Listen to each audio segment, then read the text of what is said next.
Bonjour à tous et à toutes, Christian Lucas, neurologue, chef de service du centre d'évaluation et de traitement de la douleur au CHU de Lille. Nous allons voir ensemble une avancée thérapeutique majeure dans le traitement de fond de la migraine, c'est-à-dire les anticorps monoclonaux anti-CGRP. Alors, CGRP et migraine, c'est une belle histoire qui a déjà quand même quelques années, puisque ce petit peptide de 37 acides aminés a été découvert en 1982 en Californie. Et en fait, son action dans la migraine, on s'en est aperçu parce qu'il y a un largage de CGRP au pourtour des artères méningées et durmériennes. Et donc, on verra les actions physiologiques du CGRP. Et on sait que les migraineux fabriquent plus de CGRP et sont plus sensibles à cette protéine. Leur taux plasmatique intercritique est plus élevé que les non-migraineux et ils sont plus sensibles à cette protéine. On peut même déclencher des crises par l'administration du CGRP.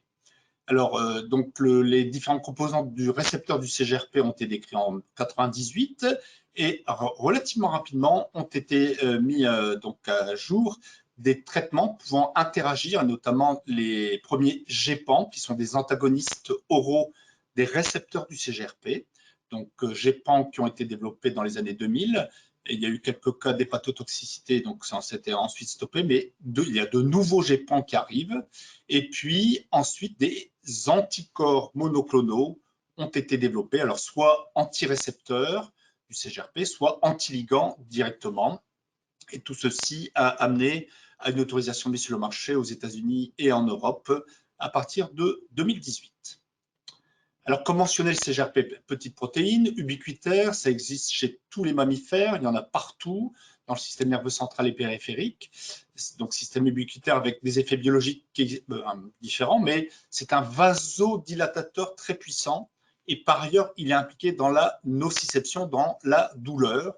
Si vous faites une injection sous-cutanée CGRP à quelqu'un, il va avoir mal. Et si vous faites une injection intraveineuse, si c'est un migraineux, ça va déclencher une crise. Donc, ce CGRP a une structure un peu complexe avec différentes sous-unités et le récepteur actif, elle est surtout le récepteur RAMP. Et ensuite, tout ça passe en intracellulaire couplé à une protéine G. Donc là, c'est peut-être un peu moins important. Alors, lors d'une crise de migraine, il va y avoir un largage d'une soupe inflammatoire périvasculaire au pourtour des artères méningiques durmériennes avec la substance P, la neurokinine A, du PACAP et la protéine principale, le CGRP, vous avez compris, puissamment vasodilatatrice et qui va entraîner un message douloureux antidromique qui va passer par la branche ophtalmique du nerf trijumeau. Ça s'accompagne d'une dégranulation mastocytaire qui accentue le phénomène avec toujours un influx antidromique qui amène le message douloureux. Alors, tout ceci a amené au développement de différents anticorps monoclonaux anti-CGRP. Il y en a 4, 3 déjà sur le marché international.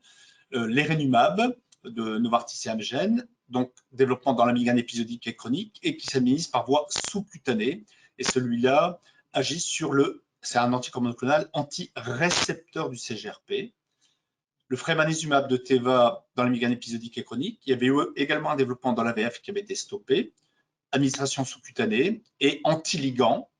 Le galganezumab développé dans la migraine épisodique et chronique, mais également dans l'algie vasculaire de la face, épisodique et chronique, administré une fois par mois en sous-cutané. C'est un anti-ligand. Alors, tous ce sont des IgG. Et enfin, l'eptinezumab, qui n'est pas encore commercialisé, développé dans la migraine épisodique et chronique, qui est aussi un développement dans la VF d'ailleurs, et qui s'administre celui-là par voie intraveineuse tous les 3 mois et qui cible le CGRP, un anti-ligand. Donc, vous avez compris qu'il y en a 3 en sous-cutané administration mensuelle, déjà commercialisés, et 1 en développement par voie intraveineuse, administration tous les 3 mois. Alors, le site d'action, il est simple, il est soit sur le ligand des anticorps anti-CGRP, soit pour l'Erenumab anti-récepteur du CGRP. Alors, ces anticorps monoclonaux ont eu un développement de phase 3 très, très conséquent dans la migraine épisodique chronique chez des patients réfractaires à différents traitements de fond et avec un gain thérapeutique qu'on n'avait jamais vu et surtout une excellente tolérance puisque, bien sûr, il peut y avoir des effets secondaires, cela peut accentuer une constipation préexistante, il peut y avoir des douleurs aussi d'injection, de rares cas d'urticaire. ou d'allergie, mais c'est comparativement au traitement de fond classique, c'est sans commune mesure, non seulement pour le gain thérapeutique, la réduction du nombre de jours avec migraine, mais aussi pour la tolérance. Et vous voyez que ces anticorps, les 3 en sous-cutané, ont été autorisés par la FDA ou l'Agence européenne du médicament 2018-2019. Et vous avez ici les avis du comité de transparence de la Haute Autorité de Santé.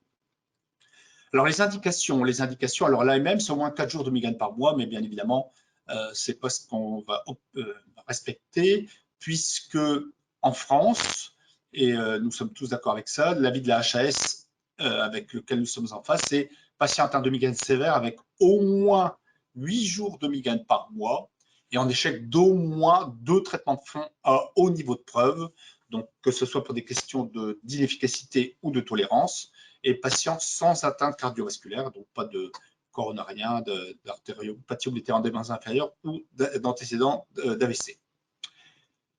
Alors, ces traitements sont déjà disponibles dans de très nombreux pays, donc les États-Unis en premier lieu, mais vous voyez que ici, vous avez ici la cartographie européenne où cela est remboursé dans les indications migraine sévère, comme je l'ai mentionné. Et vous voyez que la France, eh bien, c'est comme les pays de l'Est, si j'ose dire. Donc, il y a un gros trou. Alors, pourquoi? Parce que ces traitements ont un service médical rendu modéré à important. Alors, modéré, c'est déjà bien, mais une augmentation du service médical rendu qui est à 5. Pourquoi? Parce que dans la doctrine de la Haute Autorité de Santé, s'il n'y a pas eu d'essai versus comparateur actif, de facto, les traitements sont, si j'ose dire, déclassés en ASMR 5. Et donc, pour avoir un prix élevé, il faut un traitement avec comparateur actif. Alors, cette étude vient d'être terminée, donc ça s'appelle l'étude Hermès.